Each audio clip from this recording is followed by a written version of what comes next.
Bienvenue dans ce chapitre 3, donc vidéo 2. On va s'intéresser à une loi que l'on appelle la loi de Vienne. Donc, puisque c'est au nom du physicien, elle porte le nom tout simplement du physicien qui l'a établie.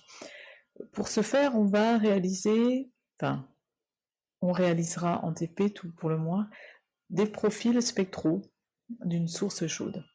Qu'est-ce que c'est? On va d'abord définir ce que c'est qu'un corps noir, puisque la loi de Vienne est définie pour les corps noirs. C'est un objet idéal qui va absorber toutes les radiations donc qu'il reçoit et qui va émettre des rayonnements qui ne sont fonction que de sa température. En effet, par exemple, Thomas Wedgwood avait constaté, qui est un physicien britannique, avait constaté que des corps chauffés placés dans un four deviennent rouges à la même température. Donc, quel lien existe-t-il entre la température et le corps chaud? Pour ce faire, on va utiliser un spectromètre.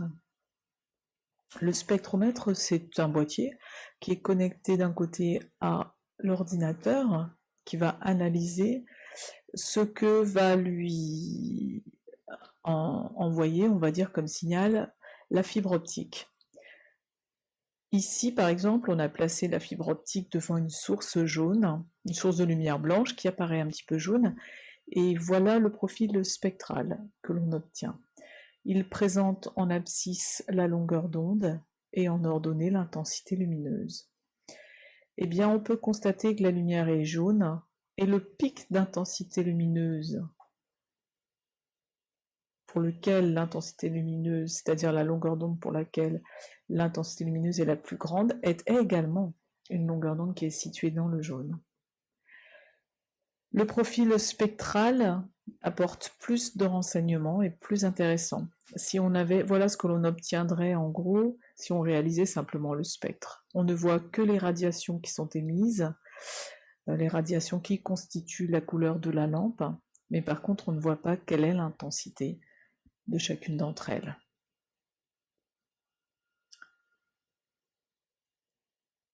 Donc des renseignements effectivement un petit peu plus importants.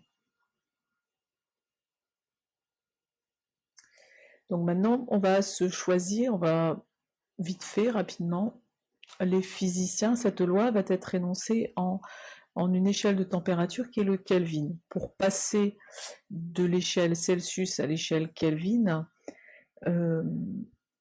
il suffira en fait de retrancher en fait 273,15 à la température en Kelvin pour avoir la température en degrés Celsius. Voici donc le profil spectral d'un corps chaud à 5000 Kelvin. On constate que l'objet est de couleur jaune et que le pic d'intensité lumineuse se situe lui aussi dans le jaune, ici à 580 nanomètres. On va passer à une température un petit peu plus élevée, donc à 6500 Kelvin.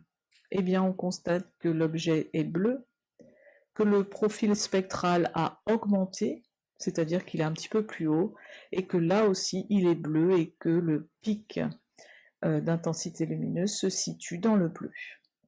Donc maintenant, voyons en fait les profils spectraux d'un corps noir à différentes températures. Eh bien, on va constater ce que l'on a constaté pour les deux températures, on va le retrouver maintenant. Au fur et à mesure, donc l'intensité augmente et les longueurs d'onde des pics d'intensité lumineuse se déplacent vers les courtes longueurs d'onde. Donc voilà, je fais un petit bilan. Plus la température d'un corps qui est chauffé est élevée, plus son profil spectral va s'enrichir de radiations de courte longueur d'onde. Et la longueur d'onde du pic maximum d'intensité lumineuse diminue lorsque la température augmente.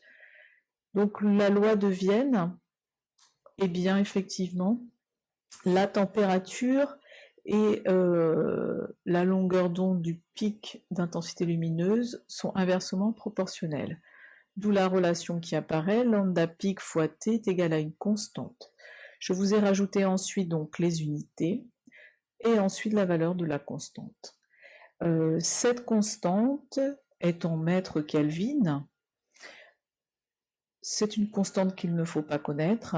Ce que vous devez savoir, c'est comment utiliser cette loi de Vienne. Savoir utiliser cette loi de Vienne. Donc elle permet de faire le lien entre la température et la couleur en fait d'un corps chauffé, tout simplement. À quoi peut-elle servir? Imaginons par exemple que vous soyez dans une usine sidérurgique. Vous ne pouvez pas vous approcher, vous voulez connaître la température. À l'aide d'un appareil, vous allez réaliser le profil spectral, regarder où se situe le pic d'intensité lumineuse, et ensuite, eh bien, vous allez pouvoir en déduire grâce à la loi de Vienne la température. Ici est présentée la constellation d'Orion. On a 2 étoiles, Bételgeuse et Bellatrix, une apparaît rouge et l'autre bleue. Donc vous allez essayer de vous intéresser un petit peu. Je vous montre je vous propose le profil spectral de Bellatrix. Voilà. Alors vous ferez attention parce qu'en abscisse, la longueur d'onde est exprimée en angstrom.